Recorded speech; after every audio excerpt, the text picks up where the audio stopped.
Welcome back to another episode of Pretty Petty the Podcast. And this is once again your pretty and sometimes petty host, Tito Alvin. And in this podcast, pag-uusapan natin ang mga trending topics, hottest issues, and everything pretty and petty.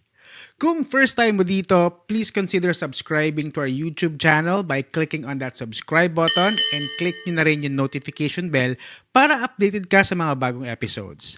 If you are listening to Spotify naman, you can follow our podcast by going back to the main page of the podcast and then click nyo yung follow. Now, for this week, medyo kakaiba ang gagawin natin sa episode na ito. So, alam nyo naman na pagdating ng May ay election na. So, we only have a few weeks to think about kung sino ang mga iboboto nating senators this coming elections. So, for sure, iba sa inyo, meron ng mga kodigo, no? Nakagawa na nung mga listahan ng mga boboto nila. And for sure, yung iba, wala pa. Medyo confused pa kung sino ang iboboto nila. Ako, I for one, hindi pa ako sure kung sino ang iboboto ko, no? Kasi, ang daming kailangang i-consider. Ang daming kailangang isipin kung sino yung dapat iboboto. So, wala pa akong final list ng mga iboboto. I have a few names in mind, pero hindi ko pa talaga sila, as in solid, sila na yung iboboto ko this coming May. Mas maganda yung we do our due diligence when it comes to doing our research, reading some articles, checking their background, ano ba yung mga platforms nila, para so you can come up with a good set of names na iboboto this coming elections. So while I'm doing my research, napaisip ako, sino kaya ang iboboto ni ChatGPT? Alam niyo naman kung ano yung ChatGPT, di ba? So, si ChatGPT isang AI na tumutulong sa maraming tao to create images, to enhance or to correct mga paragraphs and stuff like that, to do some research. Although hindi siya 100% reliable, pero malaking tulong si ChatGPT to a lot of people, especially in this age of AI. So naisip ko, since si ChatGPT ay nagbabase lang sa mga articles online, mga sources online, wala talaga siyang personal bias. Not unlike us, meron tayong mga personal biases when it comes to people eh. So si ChatGPT wala. Magre-rely lang talaga siya sa mga bagay na makikita niya online. Having that said, ano kaya ang magiging decision ni ChatGPT kung tatanungin natin siya kung sino ang iboboto niya? Sige. Medyo nga kakaiba ang gagawin natin today. So, let's see kung anong mga pangalan ang iboboto ni ChatGPT o hindi. Now, ito ang gagawin natin ay purely for entertainment purposes only. You may or may not agree with the decisions made by ChatGPT. Okay? Kung ano man yung sabihin ni ChatGPT dito doesn't necessarily mean that it's the truth 100%, no. Again, kinukuha niya lang ang mga information na to online din naman. So, again, huwag masyadong seryoso. Katuwaan lang. So, ang unang-unang kailangan nating gawin for this to work, no, is kailangan nating bigyan si ChatGPT ng isang solid na instruction or prompt na nasusundin niya. So, we want a ChatGPT to think na she is. Okay. We want ChatGPT to think na isa siyang botante this coming election. Also, we will tell ChatGPT to be concise, to be direct to the point, to give us a definite answer. Kasi madalas itong si ChatGPT, ang dahil paligoy-ligoy. Mahabang sumagot masyado. So, sabihin natin siya to be concise and to be direct to the point. Mas maganda nga kung bigyan natin siya ng instruction to give us a definite yes or no answer lang para mas malinaw yung isasagot niya sa atin. And also, we will ask ChatGPT to make his decision as objective as possible. Walang halong bias, walang kinikilingan, no? Magbabase lang siya sa mga articles na nakukuha niya online, and to remain as objective as possible. Okay? Sige. A few moments later. Okay, so ito yung prompt natin, no? Imagine that you are a voter for the upcoming Philippine election this May 2025. I will give you the name of the senatorial candidate. I want you to tell me if you will vote for that person or not. I want you to answer yes or no. I also want you to give a brief and concise explanation for your answer. I want your answer to be factual, objective, and non-biased. Ayan. Ang ginawa ko is kinuha ko yung top names sa mga surveys. So, hindi natin makukumpletuhin yung 60 plus na senatorial, no? Mga ilan-ilan lang. Now, depende sa magiging takbo ng ating episode today. Posibleng pagkasyahin na lang natin siya sa isang episode, or pwedeng hatiin natin to into multiple episodes. Okay? Sige, simulan na natin ito. Number 1 sa ating listahan na itatanong kay ChatGPT ay si Erwin Tulfo. Ayan, patay tayo dyan. Unang-una, answer is no.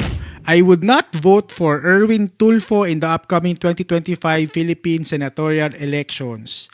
Okay, ang explanation niya, legal and ethical concerns. So merong si Tulfong history of legal issues including a 2008 conviction for 4 counts of libel. Meron din siyang issues with citizenship. So his appointment as Secretary of Social Welfare and Development in 2022 was bypassed by the Commission on Appointments due to questions about his citizenships. Meron din siyang issue on controversial conduct, allegations on conflict of interest, and political dynasty concerns. Ayan. So, yan ang sabi ni ChatGPT. Hindi niya iboboto si Erwin Tulfo. Okay, next tayo. Will ChatGPT vote for Bongo? Let's see. Bongo, are you a go? Okay, kay Bongo, ang sagot niya ay no. Hindi iboboto ni ChatGPT si Bongo due to lack of legislative distinction, perceived over-reliance on Duterte.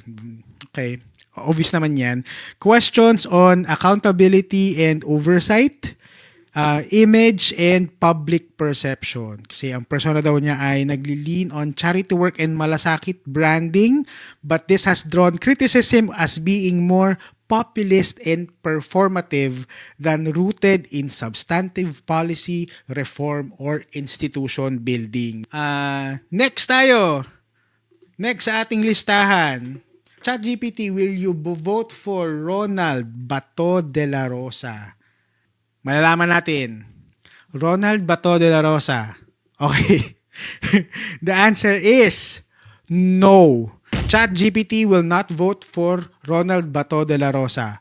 So, Senator Ronald Bato de la Rosa's candidacy for re-election in the 2025 Philippine Senate elections is marked by a combination of legislative initiatives and significant controversies. So, kasama na dyan yung controversial role in war on drugs, legislative focus on security measures, conflict of interest, and political alignments and public statements. Ayan. Medyo picky itong si ChatGPT. So far, tatlo na yung tinanong natin pero wala pa siyang iboboto sa tatlo. So Erwin Tulfo is a no, Bongo is a no, Bato de la Rosa is a no. Okay, next tayo. Will ChatGPT vote for Pia Cayetano? Let's see. Okay. According to ChatGPT, ChatGPT will vote for Pia Cayetano. It's a yes. So, according to ChatGPT, Senator Pia Cayetano's extensive legislative experience and consistent advocacy for health, education, and women's rights make her a compelling candidate for re-election in the 2025 Philippine Senate elections. Okay, so nilagay din niya dito yung mga accomplishments ni Pia Cayetano like expanded maternity leave act, sin tax reform law, tax incentives for enterprises, mga advocacies for health and education. Okay? So, it's a yes for Pia Cayetano. Susunod sa ating listahan ay si Lito Lapid. Will ChatGPT vote for Lito Lapid? Let's see. ChatGPT votes no for Lito Lapid. Senator Lito Lapid, a former actor turned politician, has served multiple terms in the Philippine Senate and held local government positions. While he has authored and co-authored various legislative measures, his tenure has been marred by controversies that raise concerns about his suitability for re-election. So meron siyang graft allegations, legislative performance, ano pa ba? Political dynasty considerations. Talaga ba? Anyway, medyo mahaba yung sagot kay Lito Lapid, pero short answer, no. It's a no for Lito Lapid. Alright. Next name on our list. Since tapos na tayo kay Erwin Tulfo, ipasok natin ang kanyang utol na si Ben Tulfo. Will ChatGPT vote for Ben Tulfo? And the answer is no. ChatGPT votes no for Ben Tulfo. So ang sabi ni ChatGPT, though Ben Tulfo is a seasoned broadcaster and a media executive, running as an independent candidate in the 2025 Philippine elections, he has gained significant popularity, consistent ranking among the top candidates in various pre-election surveys. Main reason kung bakit hindi niya iboboto is because of lack of legislative experience, potential conflict of interest, and political dynasty concerns. Okay, so may Tulfo na tayo currently, tas may dalawa pang gustong pumasok. So obvious, medyo political dynasty yan. So for ChatGPT, Ben Tulfo is a no.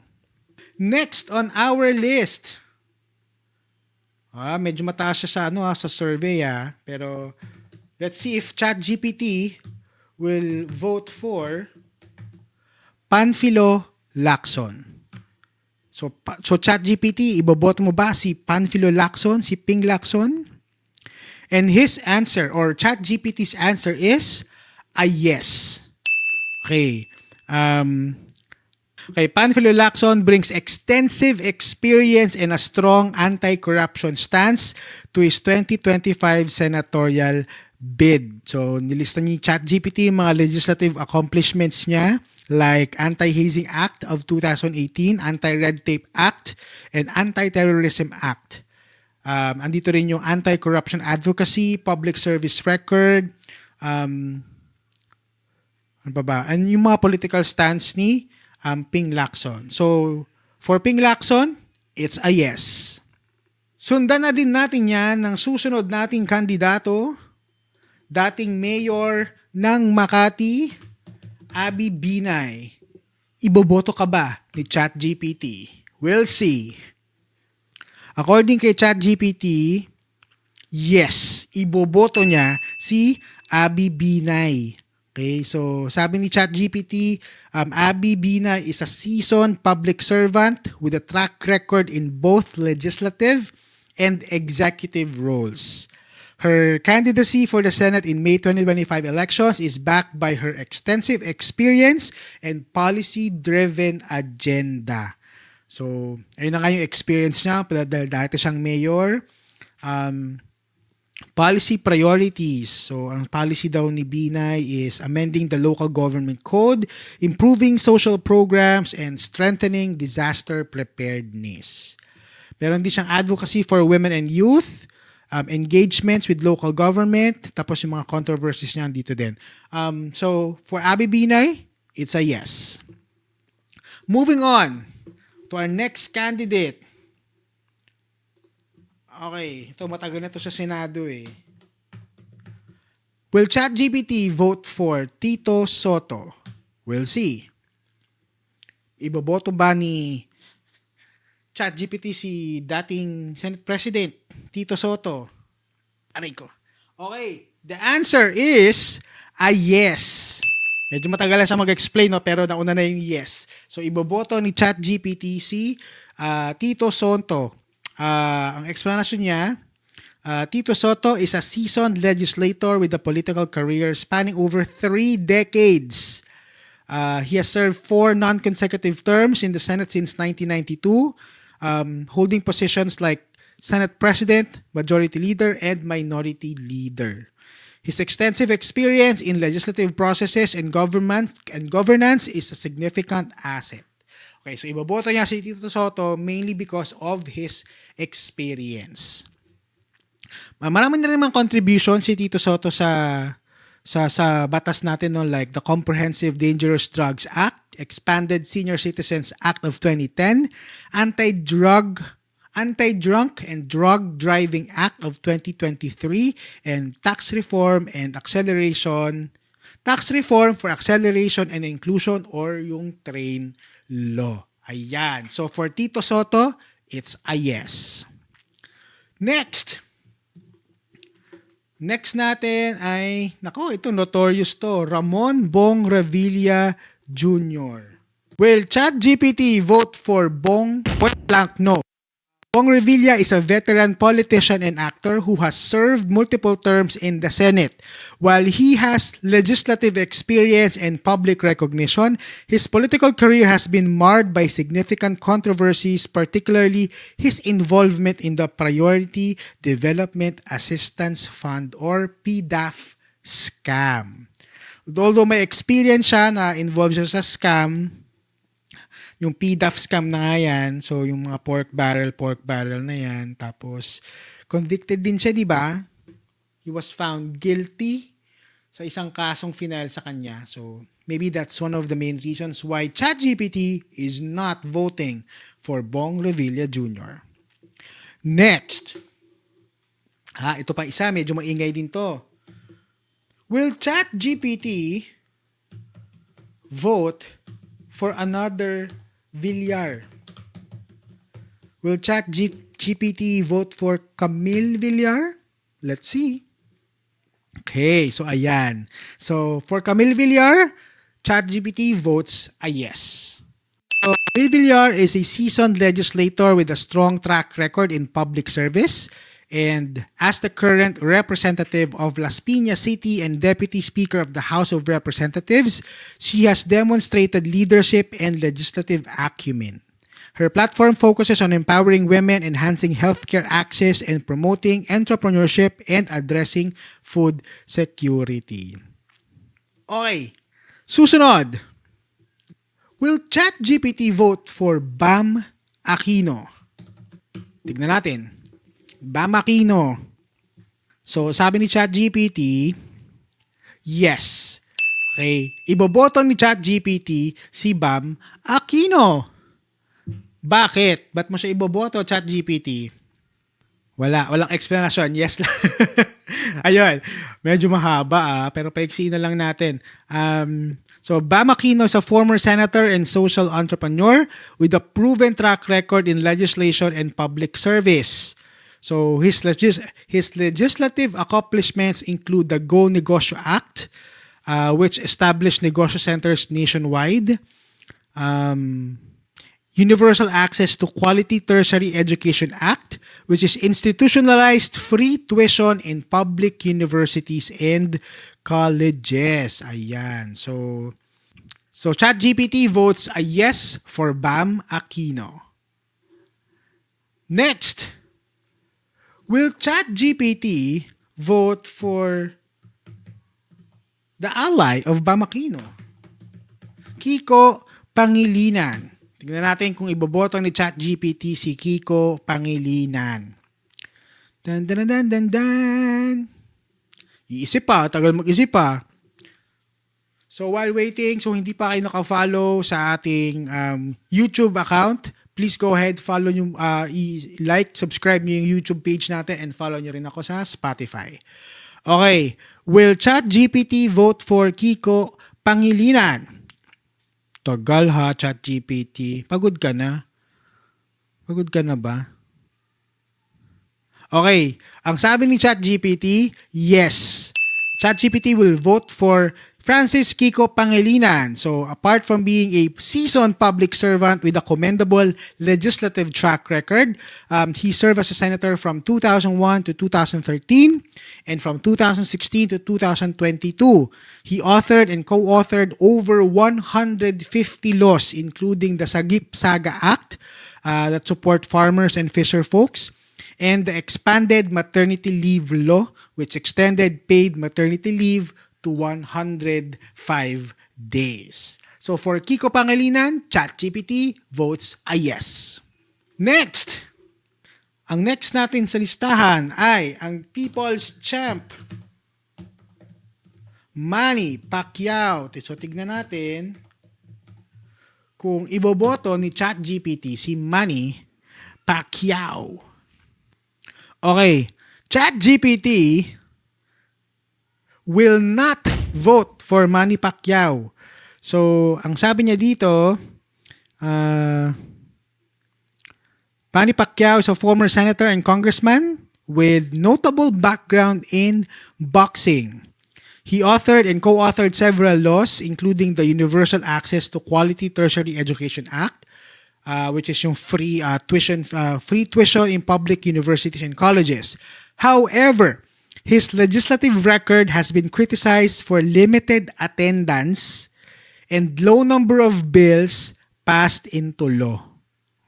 Diba naging issue yan before kasi lagi siyang absent sa mga Senate hearings. Anyway, for Manny Pacquiao, ChatGPT votes a no.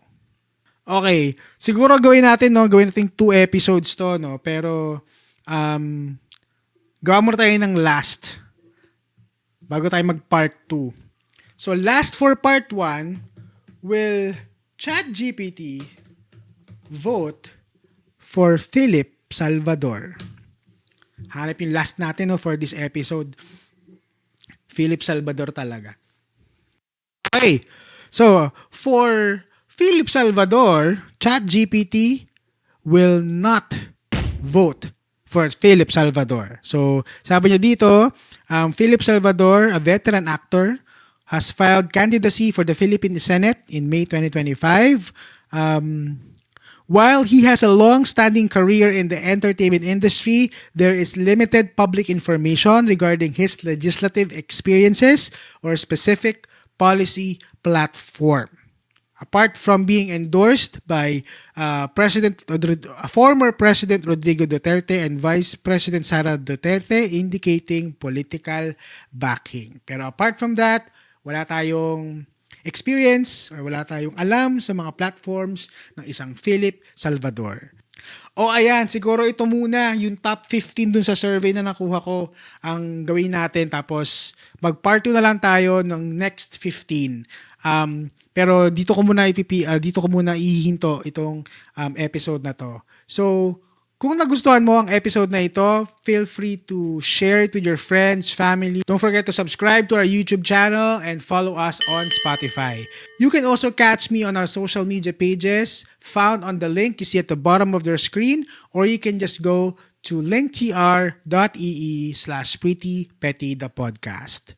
So makikita nyo ako sa Facebook, Instagram, and in TikTok. If you are a brand looking for partnership and collaboration, feel free to send me an email at prettypettythepodcast@gmail.com. And with that, lagi nating tatandaan to always stay pretty at huwag maging petty. Bye!